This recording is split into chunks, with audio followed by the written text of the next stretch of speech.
I'm glad to have you here. Follow my story until the end and comment the city you're watching from. I had just retired when my daughter-in-law called. I'm going to leave my 3 kids with you. After all, you don't do anything anymore, so you can watch them while I travel. I smiled and ended the call. I decided to teach her a lesson she would never forget. When she returned from her trip, the children hid behind me. The silence that followed was deafening. In that moment, as the phone still trembled in my hand, I made the most important decision of my 67 years. I decided to teach her a lesson she would never forget. But let me tell you from the beginning, because what happened when she returned from her trip, when the children hid behind me, the silence that followed was deafening. That was just the end of a story that began much earlier. My name is Michelle Young. 35 years of teaching at Lincoln Elementary in Columbus, Ohio, had prepared me to deal with difficult children, complicated parents, and impossible situations. But nothing, absolutely nothing, had prepared me for Patricia. That afternoon, I was sitting in my living room enjoying my second day of retirement. Do you know what it's like to work since you were 22 years old and finally at 67 have time for yourself? I had waited for this moment my entire life. My coffee table was covered in brochures. Yellowstone, the Grand Canyon, a road trip down the Pacific Coast Highway. Places I had always dreamed of seeing but never could, because first it was raising James alone after his father died in that pileup on the interstate, and then it was years of sacrifice to give him an education. The phone rang at 4:00 o'clock in the afternoon. I saw Patricia's name on the screen and hesitated to answer. Whenever she called, it was to ask for something. Helen, she began without even a hello. She never called me mother-in-law, much less mom. I have an incredible opportunity in Miami. It's a multi-level marketing conference that's going to change our lives. Multi-level marketing, another one of her pyramid schemes where she always lost money. The kids can't miss 2 weeks of school, she continued. So I'll leave them with you. I'm sorry? My voice came out as a whisper. Oh, don't play deaf. I said I'm going to leave Ryan, Emma, and Noah with you. After all, you don't do anything anymore. You can watch them while I travel. It's perfect. Now that you're not working, you have all the time in the world. I don't do anything anymore? I felt my blood boil. This woman who had never worked an honest day in her life, who lived off my son like a parasite, was telling me that I did nothing. Patricia, I have plans. Plans? She laughed with that sharp laugh I detested. What plans can a retired old woman have? Knitting? Watching soap operas? Please, Michelle, don't be ridiculous. My hands gripped the phone so tightly my knuckles turned white. I had spent my entire life putting others first. First my son after my husband died, then my students year after year. I had just retired 2 days ago, and already someone was making demands on my time as if I owed it to them. I'll drop them off tomorrow at 7 in the morning, and don't give them junk food like last time. The last time? The last time I saw my grandchildren was 6 months ago at Christmas, and only for 2 hours, because according to her, they had to go to their other grandparents' house. The important ones, the ones with money. I'm not going to watch them for you, Patricia. What do you mean you're not? You're their grandmother. It's your obligation. Besides, James agrees. I knew my son didn't even know about this. I was sure of it. He worked 14 hours a day at the manufacturing plant to support this woman's whims. If you ever want to see your grandchildren again, you'd better cooperate, she threatened. Because I decide if they have a grandmother or not. And that's when something inside me broke, or rather something inside me woke up. If you knew me, you'd know that Mrs. Young never stayed silent in the face of injustice, and this woman had just declared war. All right, Patricia, I said with the sweetest voice I could feign. Bring them over tomorrow. That's more like it, and don't spoil them. You know they're difficult children, but that's because you never knew how to raise James properly. If he had had a decent mother—" I ended the call before she could finish the sentence. I sat there looking at the framed retirement certificate on the wall. 35 years shaping generations. And my own daughter-in-law treated me like a free servant. But if I learned anything in all these years, it's that the best lessons aren't taught with words. I picked up my phone and dialed a number I hadn't used in years. "Sarah? Yes, it's Michelle. I need your help. Do you remember what you told me about the hidden recorders you used in your divorce?" "Uh-huh. Perfect. And one more thing. Is your sister still working at Child Protective Services?" Excellent. I hung up and poured myself a chamomile tea. Tomorrow the real education would begin, but it wouldn't be for the children. Patricia was about to learn the most important lesson of her life. Never ever underestimate a retired teacher with free time and a desire for justice. If you're enjoying this story and want to keep discovering how a determined grandmother can change the destiny of an entire family, subscribe to the channel so you don't miss any detail of what's to come. Because believe me, this is just the beginning. That night, I couldn't sleep. As I tossed and turned in bed, the memories of 35 years hit me like waves against the rocks. How did we get here? How did I allow my own family to treat me like an old piece of furniture only useful when they needed it? It all started when James was just 3 years old.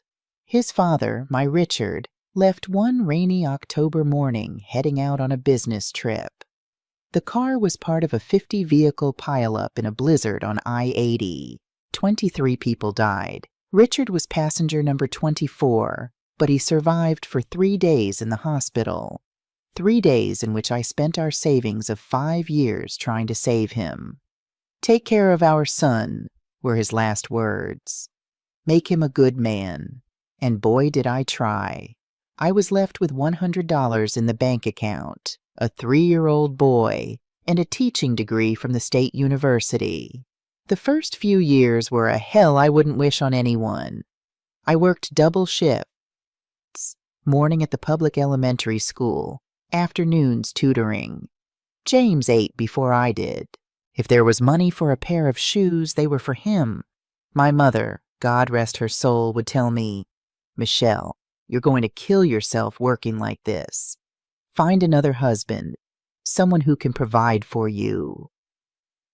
But I would look at my James with those brown eyes just like his father's, and I knew no stepfather would ever love him like I did. No strange man was going to give him the love I could, so I kept going alone. The sacrifices were endless. I remember one Christmas when James was 8. I had saved for 6 months to buy him the bicycle he wanted so badly. On the 24th, while he was sleeping, I realized I didn't have money for Christmas dinner.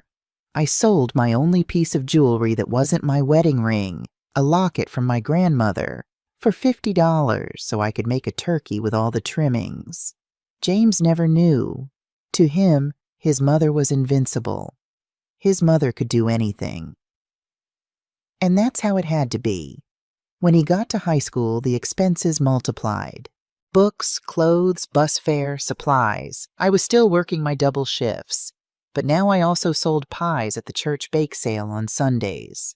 My hands. Look at my wrinkled, stained hands with joints swollen from kneading dough at 4 in the morning. But it was all worth it when James got into Ohio State University for industrial engineering. I was bursting with pride. My son, the son of the widow Young, the one who grew up without a father, was going to be an engineer. It was in his junior year that Patricia appeared. "Mom, I want you to meet someone special," he told me one Sunday after church. There she was in her pastel pink dress, her perfect smile, her shiny black hair falling in waves over her shoulders. She looked like a porcelain doll. She hugged me with a warmth that completely disarmed me. "Oh, Mrs. Young, James has told me so much about you. I admire you so much, raising such a wonderful son all by yourself. You're my hero." How could I not fall into her trap? I, who had spent 20 years without a sincere hug that wasn't from my son, suddenly had this pretty young girl calling me a hero. The first few years were good, I won't lie.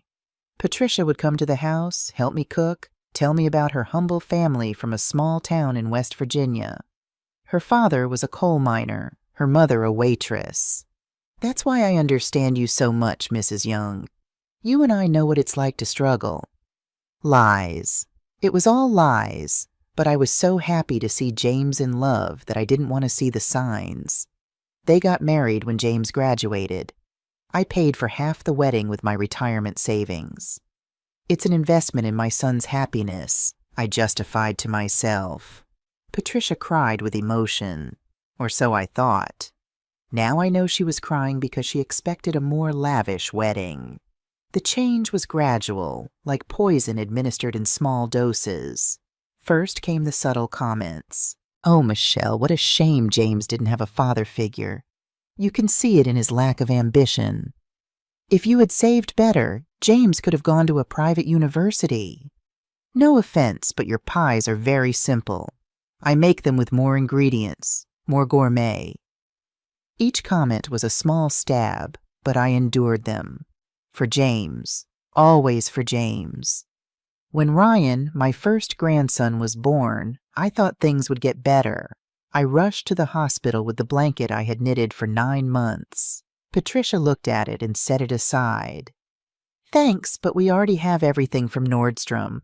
This? Well, we can donate it." Nordstrom. While I was still buying my clothes at Goodwill to save for my son's future, she was shopping at Nordstrom with James's salary. Then came Emma and Noah. With each grandchild, I drifted further away.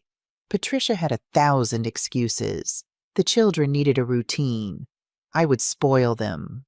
My house wasn't safe for children. My parenting ideas were old-fashioned. "You just don't understand, Michelle," she told me once. "Kids today need early stimulation. English classes, swimming, robotics, not just peanut butter and jelly sandwiches like James grew up on." Peanut butter and jelly sandwiches. My son grew up with love, with values, with the certainty that he was cherished. But Patricia had started her campaign to push me away. And James was too tired from working to notice. The hardest blow came 2 years ago. It was Emma's 5th birthday. I had saved for 3 months to buy her the dollhouse she had seen at the mall. I arrived at their house with a wrapped gift and my best dress. The party was in the backyard. There was a bouncy castle, clowns, even a princess show, and I was not on the guest list. "Oh, Michelle, what a shame," Patricia said at the door, not letting me in. "It's just a party for her friends from school and their parents. You understand? They're different people. We wouldn't want you to feel uncomfortable." Uncomfortable. The birthday girl's grandmother was going to make the different people uncomfortable. I saw James in the background playing with the kids. He didn't look up. He knew I was there and did nothing. I left with my dollhouse and cried all the way home. That night I donated it to the orphanage. At least there it would be appreciated. And now, after all this, after years of humiliation and contempt, Patricia wanted me to be her free babysitter. As if all the pain she caused could be erased with a snap of her fingers when she needed me. But what Patricia didn't know is that Mrs. Young had learned a lot more than math and English in 35 years. I had learned child psychology, studied dysfunctional families, seen hundreds of cases of narcissistic mothers who use their children as weapons. And above all, I had learned to wait for the perfect moment to act. I looked at the clock. 3:00 o'clock in the morning. In 4 hours, Patricia would knock on my door with 3 children who barely knew me. 3 children who had been trained to see me as the poor grandmother, the boring grandmother, the grandmother who wasn't worth their time. I smiled in the darkness. If there was one thing I knew how to do after all these years, it was transform children. And these three were about to discover who their grandmother Michelle really was. At 7 o'clock sharp in the morning, the doorbell rang. Not 7:05 or 7:10. Patricia was always punctual when it suited her. I opened the door and there they were, 3 children with sour faces and suitcases bigger than them. I don't have time to chat. Patricia didn't even cross the threshold. Ryan is allergic to dust. Emma won't eat anything with green vegetables. And Noah needs his iPad to fall asleep. Their medicines are in the blue suitcase. I'll be back in 2 weeks. And James, isn't he coming to say goodbye to his children? James is working, as always. Someone has to support this family. She looked me up and down. Not all of us are lucky enough to retire with a government pension. My pension, $1,500 a month after 35 years of service. Patricia spent more than that on her nails and eyelash extensions.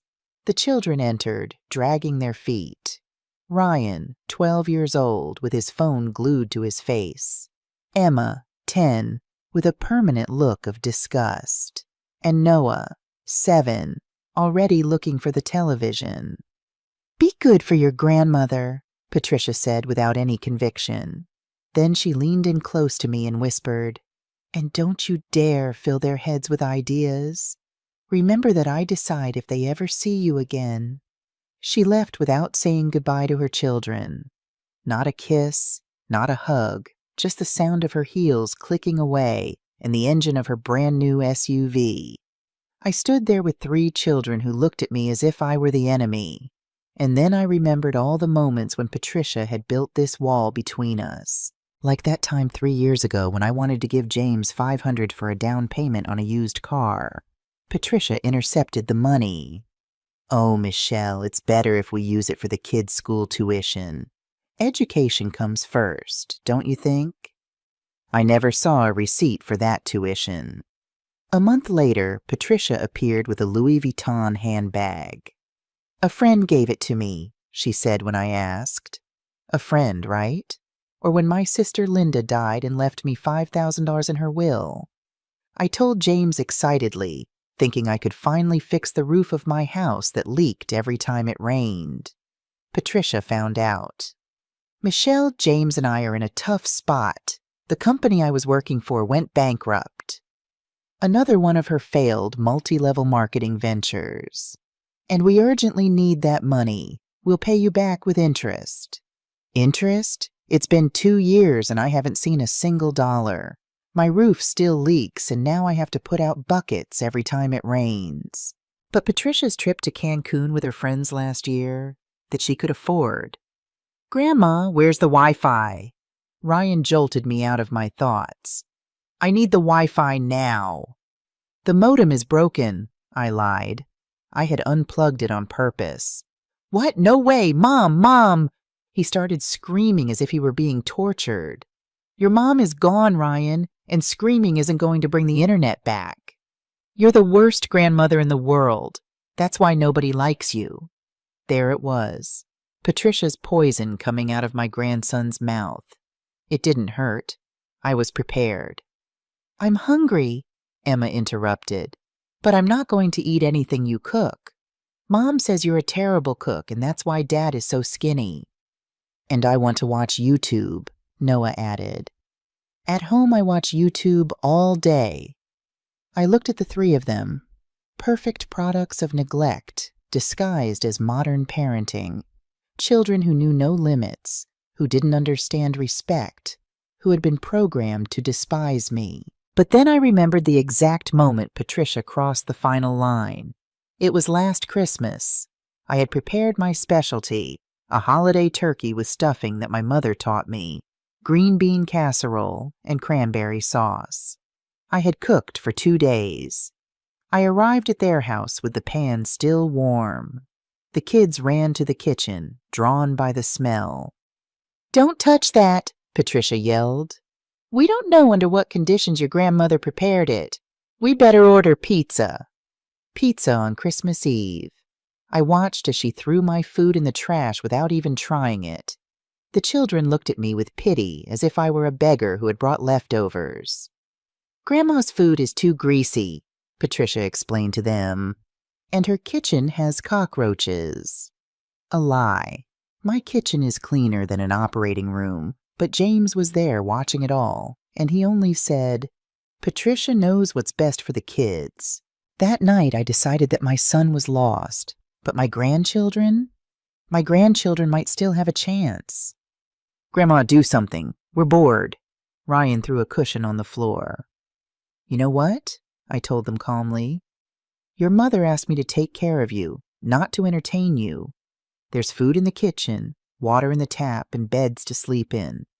If you need anything else, you'll have to earn it." "Earn it?" Emma looked offended. "We're kids. We don't have to earn anything." "Everyone contributes. That's how I was raised. That's how I raised your father before your mother ruined him. And that's how these 2 weeks are going to work." "I'm going to tell my mom you're mean," Noah threatened. "Go ahead. And while you're at it, tell her I found her Facebook page very interesting, especially the photos from Puerto Vallarta last month when she was supposedly at a training seminar." The children fell silent. They didn't understand what I was talking about, but they sensed that their grandmother was not the same person anymore. That first night was hell. Ryan kicked his bedroom door. Emma cried for hours, demanding her special food. Noah wet the bed on purpose. They wanted to break me just like their mother had tried to break me for years. But that's when I made the discovery that would change everything. At 2:00 in the morning, I heard sobs from Emma's room. These weren't tantrums. They were real tears. I entered silently and found her hugging a crumpled photo. "What do you have there, my girl?" She startled and hid the photo under her pillow. "Nothing. Go away." But I had seen enough. It was a picture of me with her when she was a baby. One of the few times I was allowed to hold her before Patricia began her campaign of alienation. "Do you miss your mom?" I asked, sitting on the edge of the bed. "No," she answered quickly. Too quickly. "Mom always leaves. She's used to it." I'm used to it." There it was. The first crack in the armor. Patricia hadn't just abandoned me. She had abandoned her own children, using money and gifts as a substitute for love. "Emma, how often does your mom go on trips?" "I don't know. Once a month, sometimes more. She always says it's for work, but nothing. I'm not supposed to talk about it. Mom says family problems stay in the family. Family problems stay in the family. The golden rule of abusers." Silence. I got up and walked to the door. Before leaving, I turned back. "Emma, would you like to learn how to make the pecan cookies you used to love when you were little?" Her eyes lit up for a second before they dimmed again. "Mom says your kitchen is dirty." "Your mom says a lot of things. Why don't you find out for yourself tomorrow?" I closed the door, leaving Emma with her thoughts. The first seed had been planted.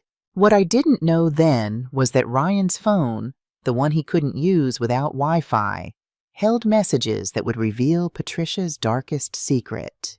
Messages that would explain why she had really gone to Miami. And when I discovered them, I understood that I wasn't just saving my grandchildren. I was saving my entire family from a woman who was far more dangerous than I had ever imagined. The second day dawned differently. I already had my plan in motion. At 6:00 in the morning, before the children woke up, Sarah arrived with a shoebox. "Here's everything you asked for," she whispered, handing me the package. 3 recorders the size of a button, a camera that looks like a smoke detector, and this. She pulled out a manila envelope. "The credit reports you requested. Michelle, your daughter-in-law has debts of $30,000, all in James's name." My heart sank. My poor son had no idea. "And your sister from Child Protective Services. She's coming tomorrow at 3 as a casual routine visit. But Michelle, you need concrete evidence if you want to do something legal." Evidence. That was exactly what I was going to get. When the children woke up, breakfast was on the table. Pancakes shaped like animals, fruit cut into stars, chocolate milk, not the horrible food their mother had told them I made. Ryan was the first to come down, still in his wrinkled pajamas. He stopped short when he saw the table. "What's this?" "Breakfast. Eat before it gets cold." He sat down suspiciously, took a bite, and for the first time I saw something resembling a smile, but he immediately composed himself. "It's okay. I've had better." Emma and Noah came down, drawn by the smell. Noah launched himself directly at the pancakes. "They're delicious, Grandma." "Shut up, stupid," Emma elbowed him. "We're not supposed to—" She trailed off. "You're not supposed to what, Emma?" "Nothing. After breakfast, I laid out my rules. If you want Wi-Fi, television, or any privileges, you have to earn them. Ryan, your job is to wash the dishes. Emma, make the beds. Noah, pick up the toys."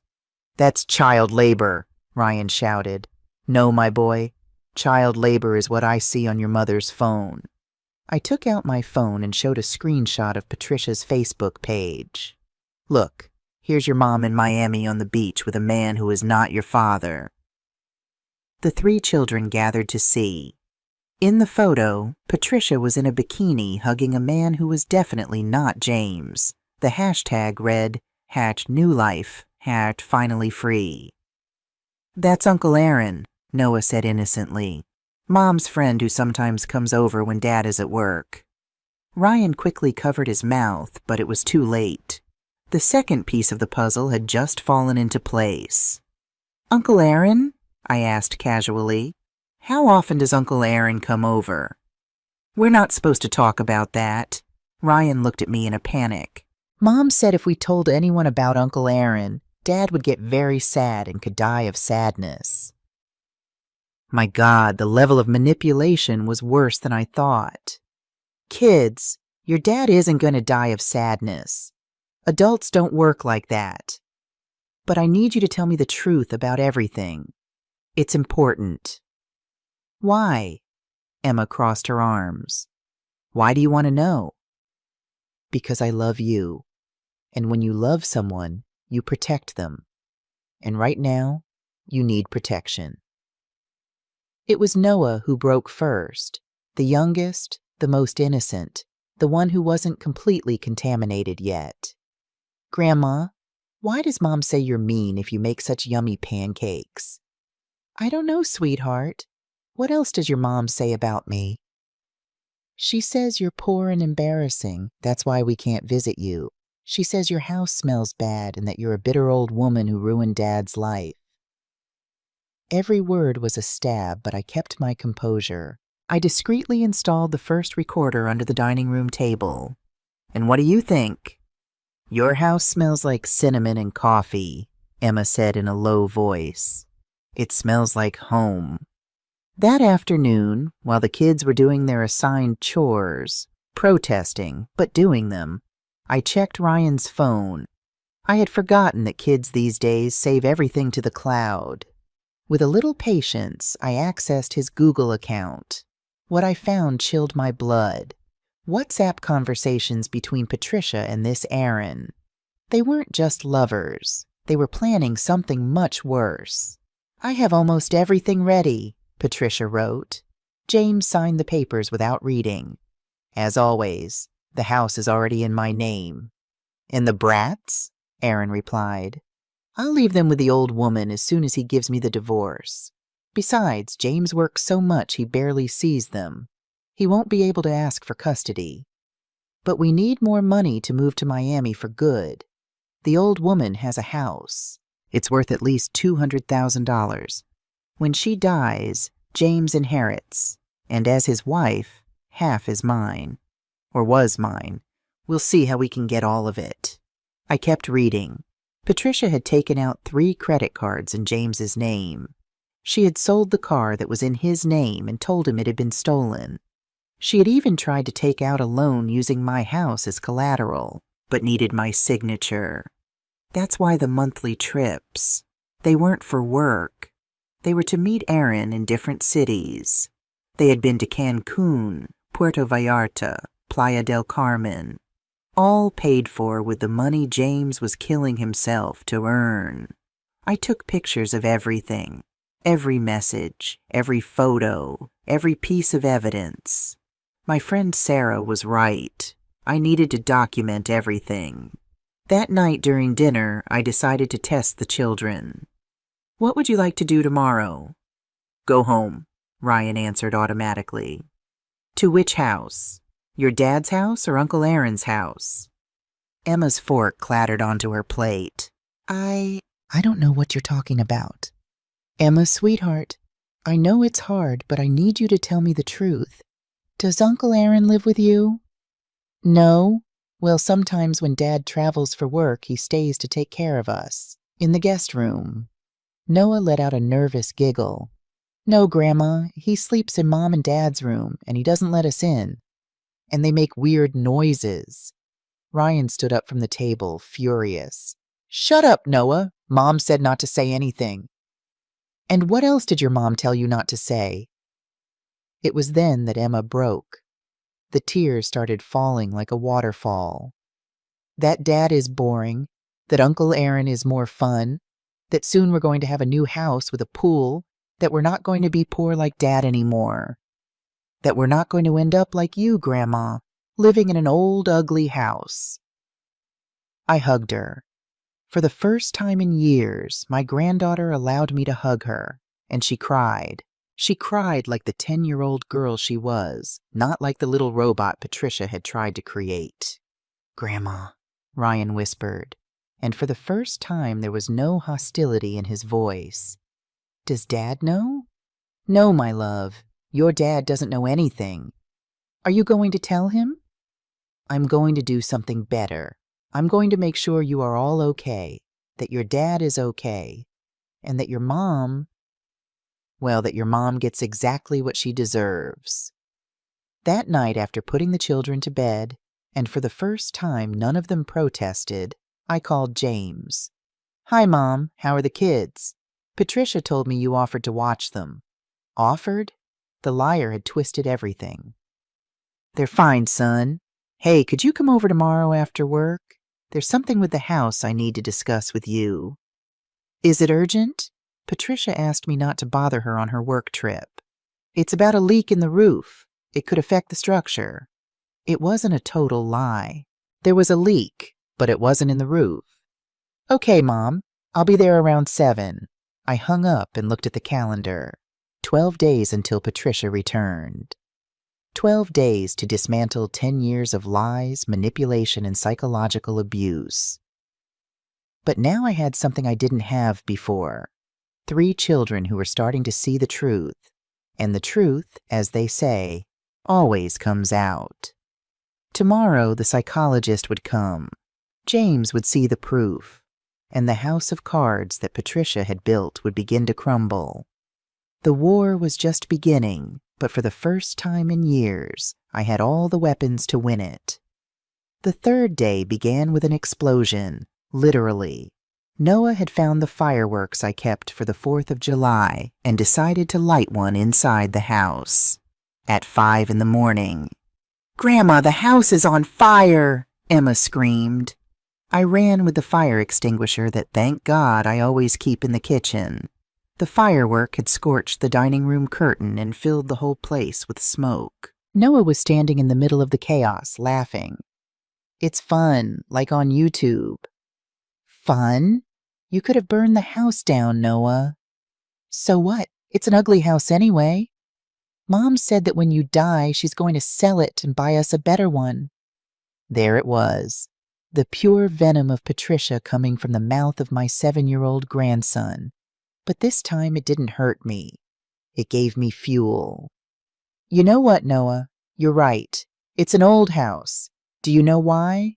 Because in this house, I raised your father by myself after your grandfather died. In this house, I sewed school clothes until 3 o'clock in the morning to pay for his education." The boy stopped laughing. "In this ugly kitchen, I prepared 1,000 lunches with love so your dad would never go to school on an empty stomach. And if your mother thinks she's going to get this house, she is very mistaken because yesterday I changed my will. I'm leaving everything to a foundation for orphan children. Children who would actually appreciate having a roof over their heads. You can't do that, shouted Ryan, who had run downstairs. That house is our inheritance. Inheritance? You who never visit me, who despise me, who treat me like a servant, want an inheritance. Mom says it's our right. I took out my phone and played the recording I had made the day before of their conversation at dinner. Their own voices filled the room. Dad is boring. Uncle Aaron is more fun. We're not going to be poor like Dad anymore. The three of them stood there petrified. You recorded our conversation. Emma was pale. I recorded everything, my girl. Every word. Every confession. Because when your mother comes back and tries to turn everything against me, I'm going to have proof. It was then that Ryan exploded. And it wasn't pretty. You're a meddling old hag. That's why Dad never visits you. That's why Mom hates you. You're a bitter woman who can't stand to see anyone happy. He started throwing things. The vase my mother gave me. The picture frames on the shelf. My retirement diploma. All while screaming obscenities that no 12-year-old boy should know. I hate you. I hate you. I wish you were dead. Emma joined the chaos. She went to the kitchen and started throwing plates on the floor. If you don't give us Wi-Fi right now, we're going to destroy your whole house. Noah, not wanting to be left out, grabbed my photo albums and started tearing the pages. Photos of my wedding, of James as a baby, of my parents who are no longer here, pieces of my history flying through the air like macabre confetti. I stood in the middle of the hurricane, calm, observing. The hidden camera that Sarah had installed was recording everything. After 20 minutes of destruction, the three of them were exhausted, panting amidst the rubble of my living room. Are you finished? I asked calmly. They looked at each other, confused by my lack of reaction. Now you're going to clean everything up. Every broken piece, every destroyed photo. And while you do it, you're going to think about this. Your mother left you here because she doesn't love you. If she loved you, she wouldn't have gone to Miami with Uncle Aaron. If she loved you, she wouldn't use you as weapons against your father.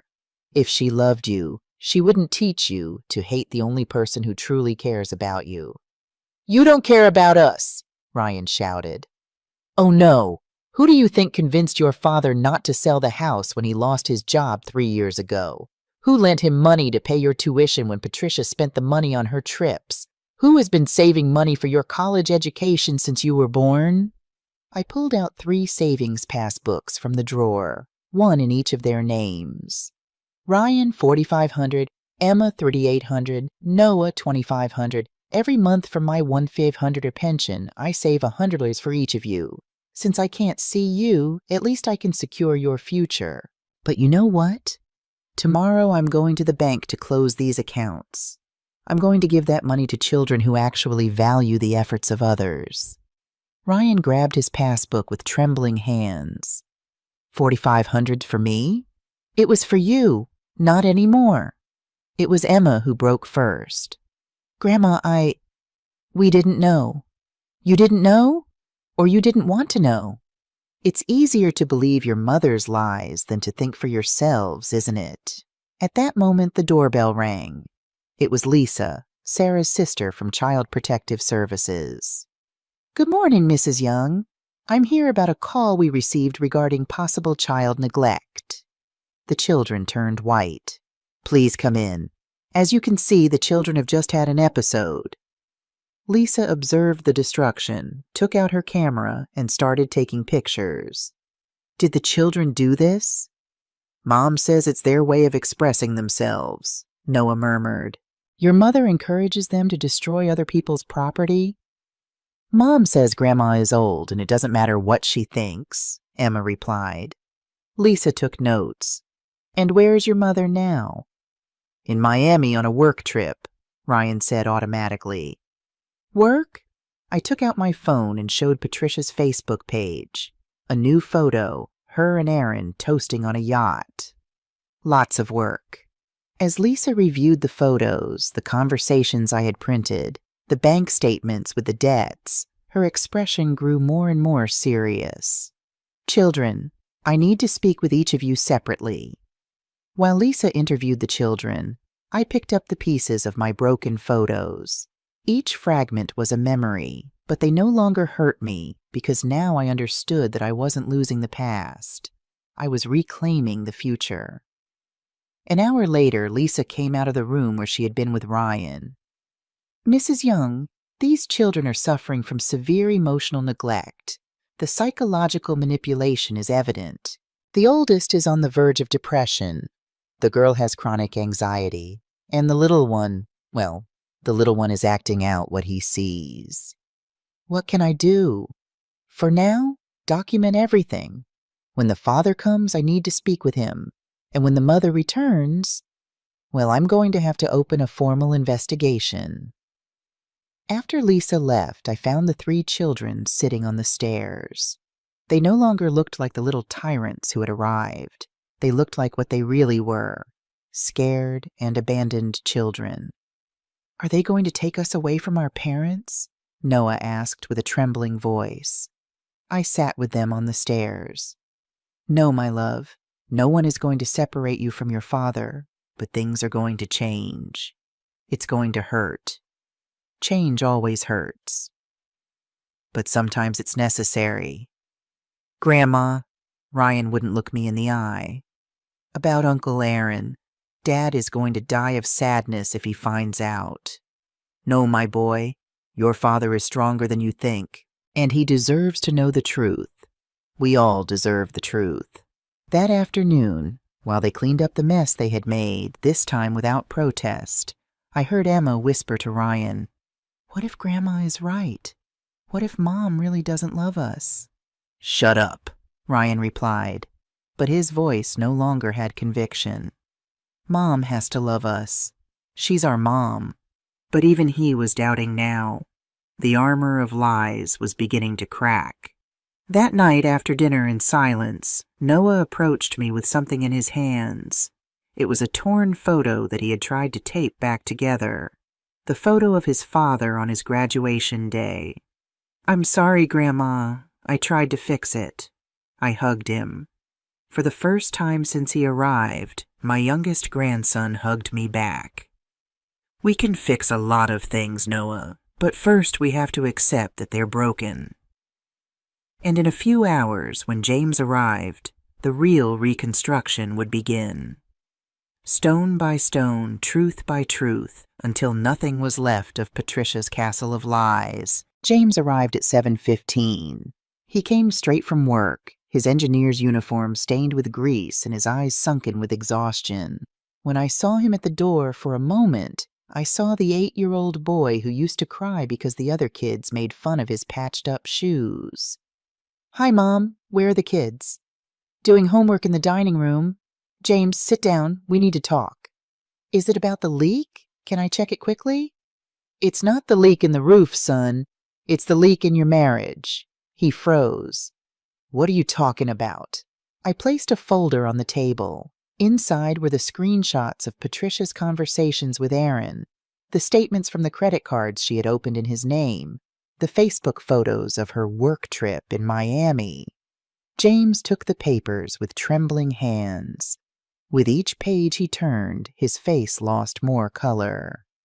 This has to be a mistake. Patricia is at a sales conference." "James, my love, Patricia is in Miami with her lover." "The children know. They've known for months." "The children," his voice broke. "The Uncle Aaron who comes to take care of them when you travel. The one who sleeps in your bed. The one your children have had to endure in silence because their mother threatened them." "Threatened them with what?" "That you would die of sadness if you found out." I saw the exact moment my son broke. He didn't cry. He didn't scream. He just sank into the chair as if someone had cut the strings holding him up. "I'm an idiot," he whispered. "A complete idiot. No, son. You're a man who trusted the wrong person. But now you have to be strong for your children." "Dad?" Ryan was at the door. He had heard everything. James looked up, and for the first time in years, he really looked at his son. Not at the spoiled child Patricia had created, but at the scared teenager who desperately needed his father. "Ryan, son, we already knew, Dad. We've known for a long time." Emma and Noah appeared behind their brother. The three of them stood at the door as if they were afraid to get closer. "Come here." James opened his arms, and for the first time in I don't know how long, I saw my grandchildren run to hug their father. The four of them cried together while I made coffee. Sometimes tears are the first step to healing. That night, after James took the children to bed early, I was left alone planning the next phase. Patricia had underestimated the retired teacher, but now the teacher was going to give her a lesson she would never forget. The following days were intense. James took a vacation, the first in 3 years, and practically moved into my house with the children. Together, we implemented what I called the Respect Project. First, schedules. Wake up at 7, breakfast at 8. Educational activities, lunch, free time earned with good behavior, dinner, and bed at 9 o'clock. "But at home we go to sleep whenever we want," Emma protested the first day. "That's why you are the way you are," I replied. The brain needs routine to feel safe. Second, responsibilities.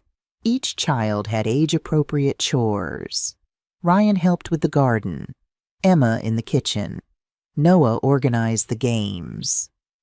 "This is exploitation," Ryan muttered as he trimmed the plants. "No, this is family," James corrected him. "In a family, everyone contributes." Third, real consequences. If they didn't comply, there was no Wi-Fi. If they shouted, time out. If they broke something, they fixed it or paid for it with their allowance. But most importantly, family sessions with the psychologist Sarah had recommended. Dr. Jennifer Williams came to the house 3 times a week. "These children have been used as pawns in a sick game," she told me after the 3rd session. "The mother has conditioned them to reject any authority other than her own. But paradoxically, she herself is absent. It's a classic case of parental alienation combined with emotional neglect. Can it be reversed? With time, patience, and a lot of love. But yes, it can." And little by little, it started to work. On the 5th day, Emma asked me to teach her how to make pecan cookies. As we kneaded the dough, she started talking. "Grandma, why does Mom hate you so much?" "She doesn't hate me, my girl. She fears me." "Fears you? Why?" "Because I represent everything she is not. I worked my whole life, built something with my hands, raised a son with values. She wants everything easy, fast, without effort. And when someone like me exists, it reminds her that she chose the wrong path." "Is Mom a bad person?" I considered my answer. "Your mom is lost. She made wrong decisions, and now she's so deep in her lies that she doesn't know how to get out. But that doesn't justify the harm she has done to you." On the 7th day, Ryan approached me while I was sewing Noah's shirt. "Grandma, can I ask you something?" "Of course, my boy." "Why did you never defend yourself?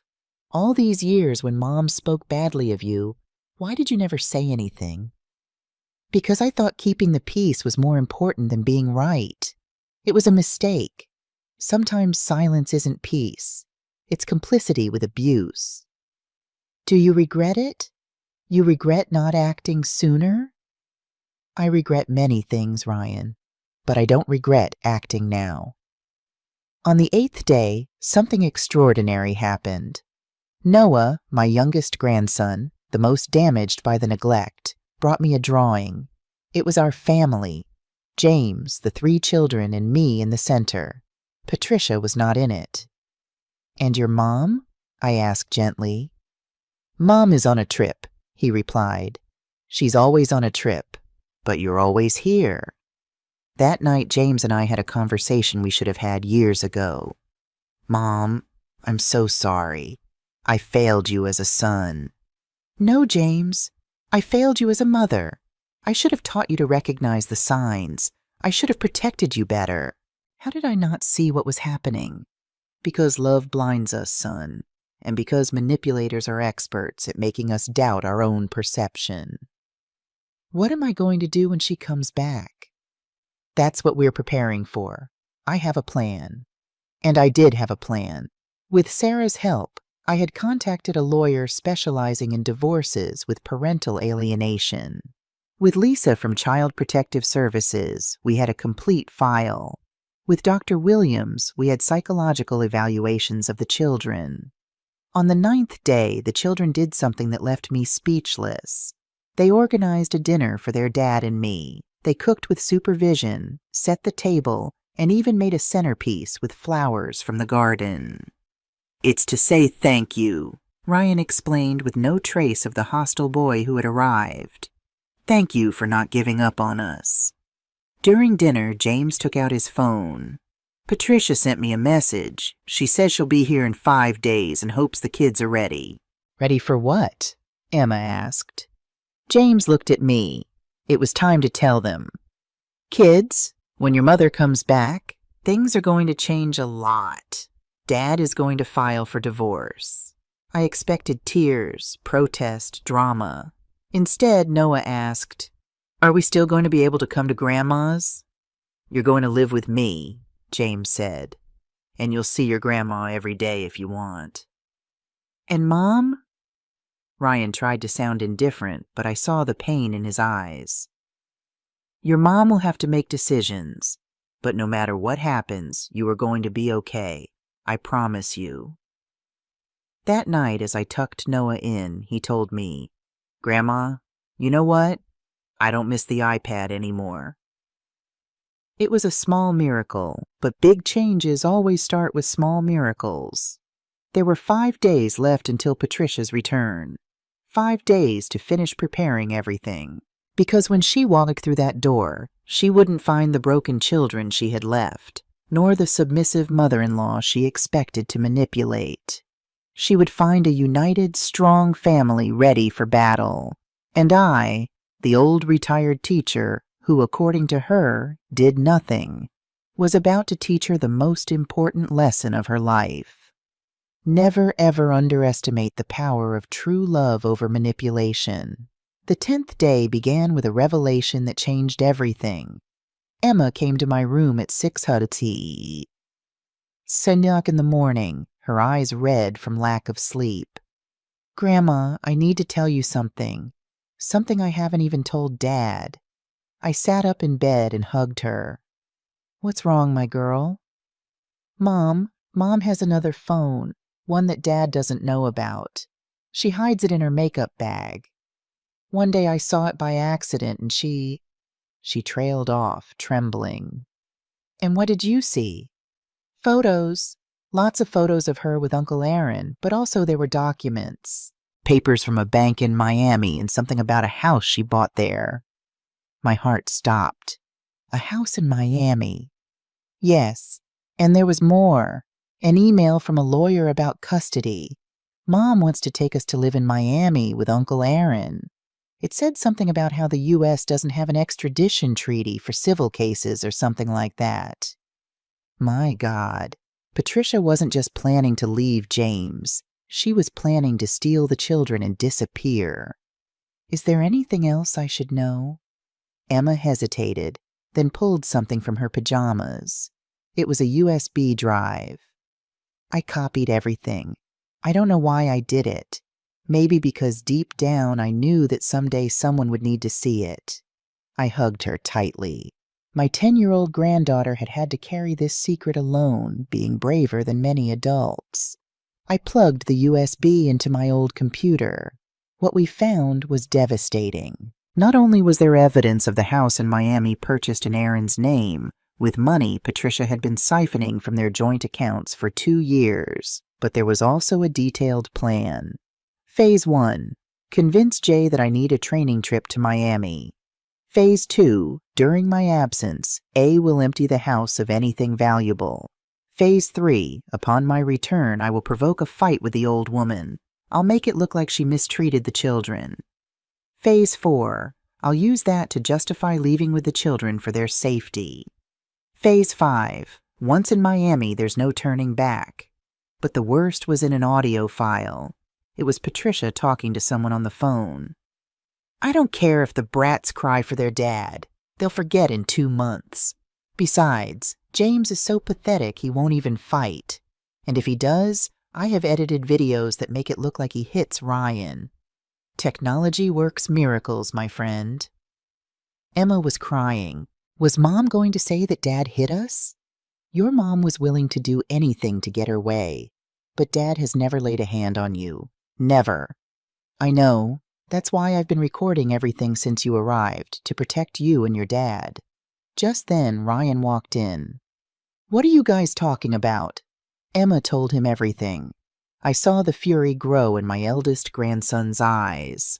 I'm going to kill her. I'm going to— No, Ryan, you're not going to do anything violent. That's exactly what she wants. A bad reaction to use against you. We're going to be smarter than her. How? With the truth and with the law on our side. I immediately called the lawyer I had contacted. When I explained the situation, she told me to come immediately with James. While we waited for James, who had gone to run some errands, Noah joined us in the living room. Why is everyone sad? We're not sad, my love, I told him. We're preparing. For what? To protect our family. Noah thought for a moment. Then he said something that broke my heart. Grandma, I know Mom doesn't love me. Once I heard her tell Uncle Aaron that I was a mistake, that if it weren't for me, she would already be free. 7 years old. My 7-year-old grandson had heard his own mother call him a mistake. Noah, look at me. You are not a mistake. You are a gift. And if your mother can't see that, it's her loss, not yours. Then why did she have me? Ryan answered before I could. To trap Dad. Mom got pregnant with you right when Dad had asked for a divorce the first time. Dad wanted a divorce before? 3 years ago, I heard them fighting. Dad had found out that Mom had spent Grandpa Richard's insurance money on a trip with her friends. But then Mom told him she was pregnant with Noah, and Dad stayed. I started connecting the dots. Richard's life insurance. I never knew how much it was, but James had told me he would save it for the children's education. Now I understood where it had gone. James arrived with a distraught look on his face. Mom, I went to the bank. Patricia emptied our savings account yesterday. $38,000. Everything we had saved in 10 years. Sit down, son. There's more you need to know. I showed him everything. The documents, the audio files, the plan. With each piece of evidence, James seemed to age years. How could I have been so blind? Dad, Ryan sat next to him. It's not your fault. Mom is a very good liar. She fooled all of us. But I'm their father. I should have protected them. You're protecting us now, Emma said. That's what matters. The lawyer arrived at noon. Sandra Martinez, a woman in her 60s with the face of a bulldog, but kind eyes. With all this evidence, we can not only prevent her from taking the children, but also request a restraining order. Attempted parental kidnapping is a serious crime, plus the financial fraud. We're talking about jail time. I don't want her to go to jail, James said. I just want my kids to be safe. Dad, she was going to accuse you of hitting us, Ryan reminded him. She was going to destroy you. Still, I don't want her children to see their mother in prison. Sandra nodded. I understand. We can negotiate. She gives up custody, returns the money, and there are no criminal charges. But we need to act fast. What if she suspects something? She arrives in 4 days, I said. Perfect. Enough time to prepare everything. After the lawyer left, we all sat in the living room, my little living room that had seen so much history. Kids, James began, I want you to know that no matter what happens with your mom, I will always be here, and so will your grandma." "Is Mom going to go to jail?" Noah asked. "We don't know, but she's going to have to face the consequences of her actions." "Are we going to see her again?" Emma tried to sound indifferent, but it was her mother after all. "That will depend on her and on what the judge decides is best for you." That night, as we ate the chili I had made with Emma's help, Ryan said something that filled me with pride.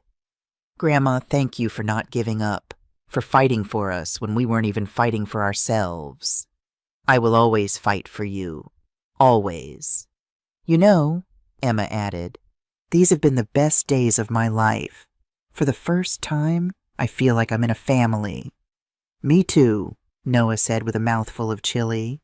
"And Grandma's food isn't horrible. It's the best in the world." We laughed. For the first time in years, we laughed as a family. But while the children watched a movie in the living room, James and I had a more serious conversation in the kitchen. "Mom, I'm scared. What if Patricia becomes violent? What if she tries to take the kids by force?"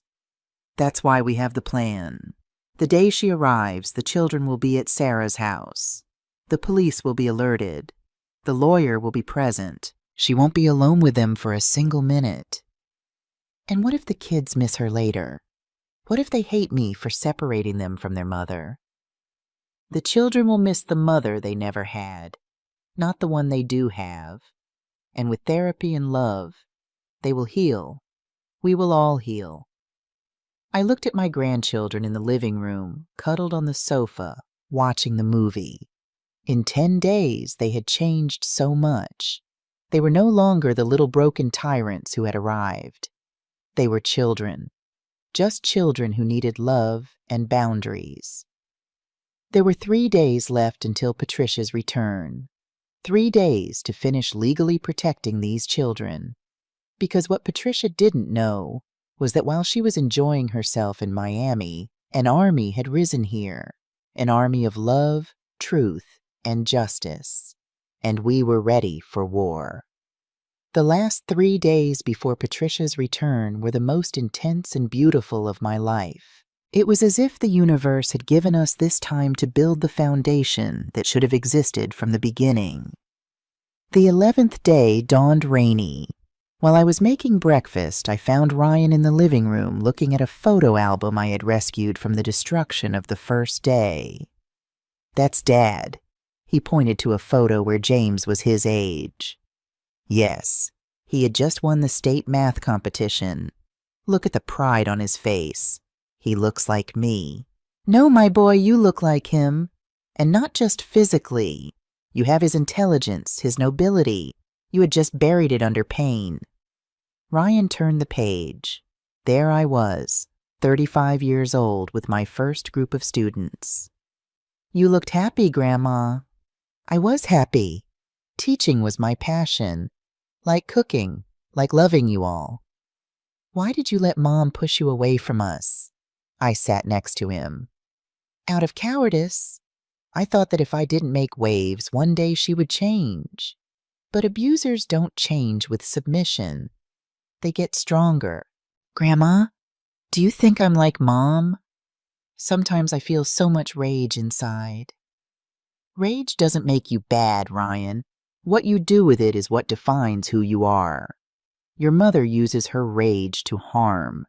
You can use it to protect, to build, to change what is wrong." That morning we did something special. I taught them how to make my mother's chili. 32 ingredients, 4 hours of preparation, a ritual I had waited years to share with them. "Why is it so complicated?" Emma asked as we ground the spices. The best things in life require time, patience, and love. There are no shortcuts for what is truly worthwhile. Noah was in charge of toasting the spices. His little face of concentration was pure poetry. "It smells like Christmas," he said. "It smells like tradition," I corrected. "Like history. My great-grandmother, your great-great-grandmother, made this chili. She survived the Great Depression, 2 world wars, and now it lives on in us. Are we history? Noah seemed amazed by the idea. We are living history, my love. Each of us carries the stories of those who came before. While we cooked, James worked at the dining room table with the lawyer, signing documents, preparing the legal strategy. From time to time, he would look at us with a sad smile. Dad seems different, Emma observed. Your dad is waking up from a very long dream, I explained. It hurts to wake up, but it's necessary. That afternoon, Dr. Williams came for a special family session. I want each of you to write a letter to Patricia, not to send it, but to get out what you're carrying inside. Ryan wrote 3 pages of fury. Emma, 1 page of questions. Noah drew his mother as a monster with suitcases instead of hands. James wrote only 1 line. I forgive you, but I will not allow you to cause any more harm. I wrote, I failed as a mother-in-law by not stopping you sooner. I will not fail as a grandmother. Now, the doctor said, I want you to burn them. Let go of the pain. In the backyard under the light rain, we burned the letters in a clay pot. As the paper turned to ash, Noah asked, Are we free now? Now we begin to be free, the doctor replied. The 12th day was for practical preparation. Sarah came with her sister Lisa from CPS. The day Patricia arrives, the children will be at my house, Sarah explained. It's better they don't witness the initial confrontation. But I want to see Mom's face when she realizes we know everything, Ryan protested. No, my love, I intervened. Revenge is not our goal. Protection is. Lisa reviewed all the documents. With this, we can request emergency custody for James. Patricia won't be able to get near the children without judicial supervision. What if she comes with that errand guy? James asked. We'll have a patrol car nearby. Any sign of violence and they'll intervene. That night, while the children were sleeping, I found James in the garden looking at the stars. What are you thinking about, son? About Dad. Do you think he would be disappointed in me? Your father would be proud that you are finally doing the right thing. It took you a long time, but you got there. That's what counts. Mom, how did you manage to raise a son alone? How did you find the strength? I didn't find it. I built it day by day, decision by decision, just like you are building it now. On the 13th day, the last day before Patricia's return, we decided to do something special, a real family day. We went to the park where I used to take James when he was a boy. The children ran, played, got dirty. For the first time in years, I saw them just being kids. Grandma, look! Noah had climbed the tallest tree. I can see the whole city. Be careful, I shouted. But James stopped me. Let him, Mom. He needs to feel brave. Emma and I sat on a bench eating corn on the cob. Grandma, when Mom comes back, is all of this going to end? No, my girl, this is just beginning. What's going to end is the fear, the manipulation, the lies. What if Mom cries? Whenever she cries, Dad forgives her for everything. Not this time. This time your dad has something stronger than your mom's manipulation. What? The truth, and you all to protect. Ryan approached us with cotton candy for everyone. I spent my allowance, but it was worth it. That's my grandson, learning that giving is worth more than receiving. At sunset, we returned home. The children were exhausted, but happy. While I was making dinner, I heard them talking in the living room. Do you remember when Mom used to bring us here? Noah asked. Mom never brought us here, Ryan replied. Mom never took us anywhere that wasn't the mall. But Grandma did, Emma said. In just 13 days, Grandma has given us more than Mom has in years. My heart swelled with love and sadness at the same time. During dinner, James made an announcement. Tomorrow is going to be a difficult day, but I want you to know that no matter what happens, we are a family, and real families protect each other. Is Mom not family? Noah asked, confused. Mom is your biological mother, but family? Family is who is here when things get tough. Family is who loves you unconditionally. Then Grandma is more family than Mom, Noah concluded with the simple logic of children. That night, as I tucked them in, each one said something I will cherish in my heart forever. Ryan: Grandma, thank you for not giving up on me, even though I was horrible to you. Emma: Grandma, I want to be like you when I grow up, strong and brave. Noah: Grandma, can I call you Mama Michelle? I already have a mom, but I need a real mom. I couldn't hold back the tears. You can call me whatever you want, my loves. I will always be your grandma who loves you. James and I stayed in the kitchen late, going over the plan for the next day. At 10 o'clock in the morning, I take the kids to Sarah's house. At 11:00, the lawyer comes. At 11:30, the patrol car will be on the corner. Patricia said she arrives at noon, and we would be ready. Before sleeping, I looked at the photos of these 13 days I had taken with my old phone. The transformation was impressive. From 3 broken and hostile children to 3 children healing, laughing, being a family. Tomorrow, Patricia would return, expecting to find her submissive mother-in-law and her emotionally abandoned children.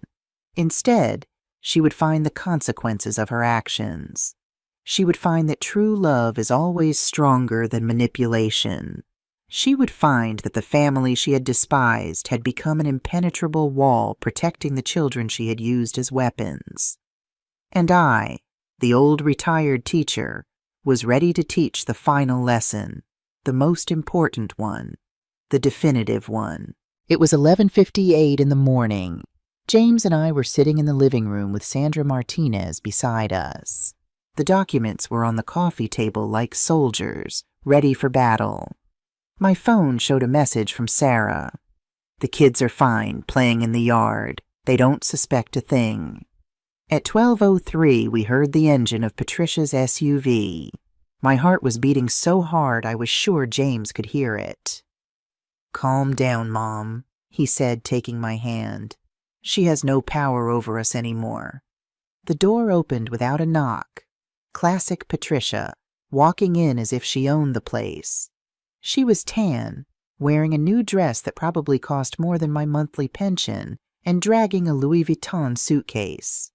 "Oh, it's so hot," she exclaimed without even looking at us. "James, what are you doing here? You should be at work. Where are the kids? I hope you haven't spoiled them, Michelle. It's hard enough for me to—" She stopped when she saw the lawyer. "Who is this?" "Patricia." James stood up. His voice was firm, nothing like the exhausted man who had arrived 13 days ago. "We need to talk." "Talk about what? I'm tired from the trip. The kids and I are going home." "The kids aren't here," I said calmly, "and they're not going anywhere with you." Her face changed. The mask of sweetness cracked a little. "Excuse me? James, what does this mean?" Sandra cleared her throat. "Mrs. Young, I'm Sandra Martinez. I represent Mr. Young in the divorce and emergency custody proceedings he has initiated." "Divorce?" She let out a nervous laugh. "James, honey, what did your mother do to you now? You know she's old and makes things up." "No, Patricia." James took out his phone and played an audio file. It was her own voice. "The brats get in my way. As soon as I can, I'll get rid of them. James is such an idiot. He won't even notice." The color drained from Patricia's face. That's edited. It's illegal to record someone without their consent." "It's also illegal," the lawyer interjected, "to open credit cards in your husband's name without his knowledge. 30,000's in debt, ma'am." "I don't know what you're talking about." James placed the bank statements on the table. 3 cards, Patricia, all documented. "We also have," I continued, "evidence of the house in Miami. The one you bought with Aaron using the money you stole from the savings account." I didn't steal anything. Joint money which you emptied without your husband's consent to buy a property in your lover's name, Sandra specified. That's marital fraud. Patricia looked at me with pure hatred. This is all your fault, you meddling old woman. You always wanted to separate me from James. No, Patricia. You separated yourself. I just documented your crimes. Crimes? Please, what are you going to do? Sue me for being unhappy in my marriage? No, said Sandra, pulling out another document. For attempted international parental kidnapping, we have your complete plan to take the children to Miami without paternal consent. Patricia staggered. She had to grab the back of the sofa. The children are mine. I gave birth to them. Children are not property, I replied, and after 13 days with me, they made a decision. What did you do to them? Did you brainwash them? This is parental alienation. James laughed bitterly. Parental alienation? Seriously? The woman who told our children their grandmother was a dirty, poor old woman is talking about alienation? I want to see my children now. No. James's voice was pure steel. First, we're going to establish the rules. Sandra opened her briefcase. Ma'am, you have 2 options. First, you accept the divorce, waive custody, return the stolen money, and leave without making a scene. In return, we don't press criminal charges. And the second? We fight in court. With the evidence we have, you will not only lose the children, but you will also face charges for fraud, attempted kidnapping, and psychological abuse. 3 to 5 years in prison. Patricia collapsed onto the sofa. For the first time since I'd known her, I saw her without a mask. And what I saw was pathetic. An empty woman who had built her life on lies. You can't do this to me. I have rights. The children also have rights, I said. The right not to be manipulated, used, and emotionally abandoned. I never abandoned them. Oh no? How many trips have you taken this year, Patricia? 18. We have it documented. 18 times you left your children to be with Aaron. That's a lie. I took out my phone and showed the Facebook photos. Her and Aaron on every trip while her children were left with a neighbor, with anyone but their father or grandmother. The children know everything, Patricia. They know about Uncle Aaron. They know he sleeps in their father's bed when he's not there. They know you call them brats. They know you were planning to take them to Miami. I want to talk to them. Not until you sign the papers, James said. Patricia took out her phone.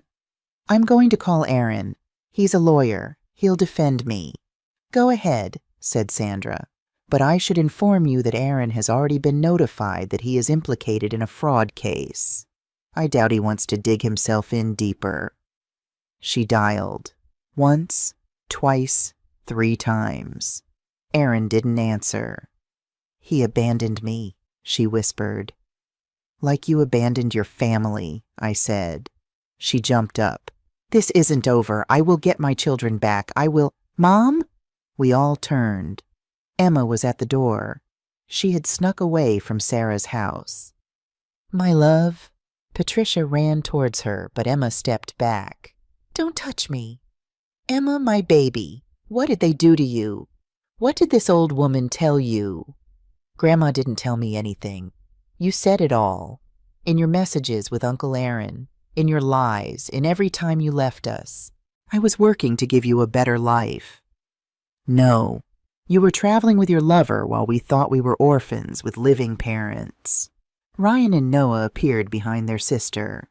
Sarah came running after them. I'm sorry, Michelle. They snuck out when I wasn't looking. It's okay, I said. Maybe they needed to do this. Patricia tried to approach Ryan. Son, my love, your sister is confused. No, Mom. You're the one who's confused if you think we're going back with you. I am your mother. A mother doesn't call her son a mistake, Noah said in his little voice. I heard you. You told Uncle Aaron that I was a mistake. Patricia turned pale. No, I didn't. You're making that up. A mother doesn't steal her children's college money, Ryan added. A mother doesn't use us as an excuse for her lies, Emma continued. A mother protects us, the three said in unison, like Grandma does. The silence that followed was deafening. I could hear the ticking of the wall clock, the hum of the refrigerator, even Patricia's ragged breathing. You're going to pay for this, Michelle, she finally hissed. You don't know who you're messing with. I know exactly who I'm messing with. A narcissist who mistook kindness for weakness. But it's over, Patricia. Sign the papers and go. And if I don't want to? James stood up. Then we'll see you in court. And believe me, with what we have, you won't just lose the children, you'll lose everything. Patricia looked at her children one last time. For a moment, it seemed like she was going to cry. But narcissists don't cry for others, only for themselves. She grabbed the papers, signed them furiously, and threw them on the table. I hope you're happy. You've just taken a mother away from these children. No, Noah replied with a maturity beyond his 7 years. We just gained a family. Patricia stormed out, slamming the door. The engine of her SUV roared and faded away, taking 10 years of toxicity with it. The children ran to hug their father. The 4 of them cried, wrapped in an embrace, while I went to make chamomile tea for everyone. Is she gone for good? Emma asked. I don't know, James answered honestly. But if she comes back, it will be on our terms. And if she doesn't come back, Noah's voice trembled. I sat with them on the floor, something I hadn't done in years. If she doesn't come back, we will move on, because you don't beg for love, my children. Love is given freely, or it isn't love. Ryan looked at me. Grandma, are you okay? I'm better than okay, my boy. For the first time in 10 years, this family is free. That night, as we ate the chili we had prepared days before, James raised his glass of iced tea. To Mom, to the woman who saved us all. To Grandma, the children shouted, but I raised my glass for something else. To the truth, because in the end, the truth always wins. And as I looked at my family, my real family, gathered around my humble table, I knew that all the pain had been worth it. The teacher had taught her last and most important lesson. It's never too late to stand up for what you love. 3 weeks had passed since Patricia slammed the door. 3 weeks of peace that were shattered one Thursday afternoon when she showed up unannounced. But this time she wasn't alone. I was in the garden with the children teaching them how to plant tomatoes. When we heard voices at the entrance, I demand to see my children. I have a court order. Michael had gone to work. We were alone, but I was no longer the same helpless woman from before. Kids, go inside the house now. But Grandma, Ryan began. Now. They obeyed. From the window, 3 scared little faces watched. At the entrance stood Patricia, a man I assumed was Aaron, and a woman with a folder. Mrs. Young, the woman introduced herself. I'm from social services. We received a report of child abuse and neglect against you. Of course, Patricia's counterattack. Perfect, I replied calmly. Come in. Check whatever you like. Patricia smiled maliciously. I also reported that my husband is an alcoholic and violent, and that you cover for him. Aaron added, we have witnesses who will confirm everything. Witnesses? I laughed. How much did you pay them? The social worker, a young woman named Rebecca, seemed uncomfortable. Ma'am, I need to speak with the children alone. Of course. But first, can I show you something? I took out my phone and played a video. It was from day 3 when the children destroyed my living room. It clearly showed me remaining calm while they acted violently. This is what Patricia calls abuse, not responding to violence with violence. Rebecca watched intently. The children did that? Ask them, and ask them why they did it. That doesn't prove anything, Patricia shouted. This old woman has them threatened. At that moment, James arrived. He had left work early. Behind him were Sandra Martinez, and to my surprise, Lisa from Child Protective Services. Rebecca, Lisa greeted her colleague. What are you doing here? We received a report. Yes, we were notified. That's why I came. This family has been under my supervision for 3 weeks. I have a complete file. Lisa pulled out a thick folder. Psychological evaluations of the children, therapy reports, evidence of emotional neglect by the mother, attempted international kidnapping. That's false. Patricia was losing control. We also have this. James took out his phone. Recordings of Patricia admitting the reports are false. He pressed play. It was a conversation between Patricia and Aaron from that very morning, recorded because Aaron, trying to save himself, had started recording everything. It doesn't matter if it's true or not, Patricia's voice said. I just need CPS to believe me to get the brats back. With them in my possession, James will give me whatever I want. Aaron turned pale. You told me you didn't know I was recording. You imbecile! Patricia slapped him across the face. Rebecca, the social worker, was speechless. Mrs. Young, this is very serious. Filing false reports is a crime. I want to talk to my children. Talk to them, I said, but from here. Kids, you can come out. The 3 of them came out holding hands. They stood 10 feet from their mother. Tell this woman the truth, Patricia ordered. Tell her how your grandmother abuses you. Grandma taught us how to cook, Noah said. Grandma listens to us, Emma added.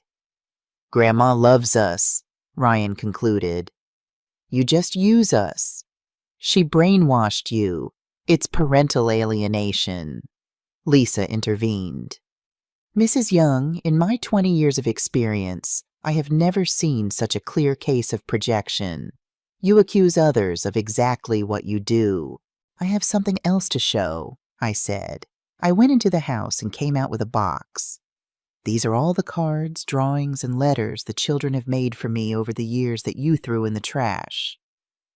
I rescued them from the can when I came to visit. Look at the dates. Rebecca reviewed the contents. There were dozens of discarded expressions of childhood love. For my grandma that I can't see, she read from a letter from Emma from 2 years ago.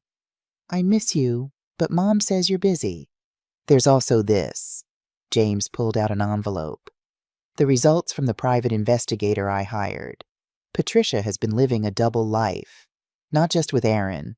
She has profiles on 3 dating apps, all active. Aaron exploded. What? You told me I was the only one. Shut up, you idiot. Patricia was cornered. Rebecca closed her folder. I've seen enough. Not only is there no evidence of abuse by Mrs. Michelle Young or Mr. Young, but there is clear evidence of manipulation and false reports by Mrs. Patricia Young. Furthermore, Lisa added, I am going to recommend that the mother's visits be supervised and that the children continue therapy. You can't do this. Yes, we can, said Sandra. And there's more. Mrs. Young, you are being sued for fraud. The banks have already been notified of the fraudulent credit cards. Patricia looked at me with a hatred that could melt steel. This is all your fault. No, Patricia, I only brought to light what you did in the darkness. It was then that Aaron spoke. I'm leaving. Patricia, you lose. I'm not going down with you. You can't leave me. You promised we would be together. You promised you were rich, that the house in Miami was yours. It was all a lie. Aaron left, leaving Patricia alone in the yard. For the first time, I saw her as she truly was, an empty woman who had gambled everything on lies and lost. You have 5 minutes to leave, James said, or I'm calling the police. Patricia approached the children one last time. Someday you will understand what you did to me, and you will regret it. No, Ryan replied with surprising maturity. Someday maybe you will understand what you did to us, and I hope you regret it. Patricia left. This time she didn't slam the door. She left defeated, empty, alone. That night as we ate dinner, Emma asked, "Do you think Mom will ever change?" "I don't know, my love," James replied. "But that's not our problem anymore." "Do you hate her?" Noah asked. I thought carefully before answering. "I don't hate her. I pity her. Imagine living your whole life without being able to truly love, without knowing real happiness. That is her prison, one she built herself." 6 months had passed since Patricia slammed the door. It was Saturday morning, and my house was filled with laughter, not just from my grandchildren, but from 6 other children from the neighborhood. My living room, the same one that was once destroyed in a fit of rage, was now a small art workshop. "Grandma Michelle, look at my painting." A little 5-year-old girl showed me her work, a smiling sun over a house. After the scandal with Patricia, the story got out in the neighborhood. But instead of negative gossip, I received support. And when I mentioned that I missed teaching, the moms started asking if I would give private lessons. Now I had Michelle's art house, classes in painting, crafts, and traditional cooking for children. I charged a fair price, $20 per class, but the real payment was seeing those happy little faces. "Mom," James came in with coffee and cookies for everyone. He had changed so much. The exhausted and defeated man now smiled. He had gained a healthy amount of weight, and his eyes sparkled. "How's the class going?" "Perfect, like everything lately." The divorce had been finalized 3 months ago. Patricia didn't fight anymore, especially after the bank sued her and she had to declare bankruptcy. The last we heard was through Emma, who saw on Facebook that she was working as a caregiver for the elderly in another state. "The irony is delicious," Ryan had commented when we found out. "Now she has to take care of old people for $20 an hour. "Don't make fun," I scolded them. "Honest work is dignified. Maybe it will help her find herself." The children had blossomed. Ryan was on the honor roll. Emma had joined the volleyball team, and Noah had discovered a natural talent for music. My old piano finally had someone to play it. "Grandma," Noah approached me during the class break. "Can I ask you something?" "Of course, my love." "Do you ever miss the mom she was before?" "Before what?" "Before she turned bad." I sat with him in the garden, the same one where everything had exploded months ago. "Noah, your mom didn't turn bad. She always had that seed inside her. What happens is that some people choose to water the wrong seeds. She chose to water greed, lies, selfishness. And what seeds do we have? You have the seeds of love, honesty, bravery, and every day you spend here with your dad, with me, those seeds grow stronger." That afternoon, after all the children had gone home, my family stayed for the Saturday dinner that was now a tradition. James cooked. He had discovered he had a talent. The kids set the table, and I enjoyed watching them. "I have some news," James announced during dessert. "I got promoted. Production manager. With the raise, I can pay off all the debts Patricia left in a year." "Dad, that's incredible," Emma shouted. "And there's more. I was thinking, Mom, what if we expand your little school? We could build a proper classroom in the backyard." "James, that's not necessary." "Yes, it is. You saved my life, Mom, mine and my children's. It's the least I can do." Ryan stood up. "I have something to say, too. I wrote an essay for the school's writing contest. It's about Grandma." He cleared his throat and read, "My hero doesn't wear a cape or fly. My hero is 67 years old, has wrinkled hands from working so hard, and the biggest heart in the world.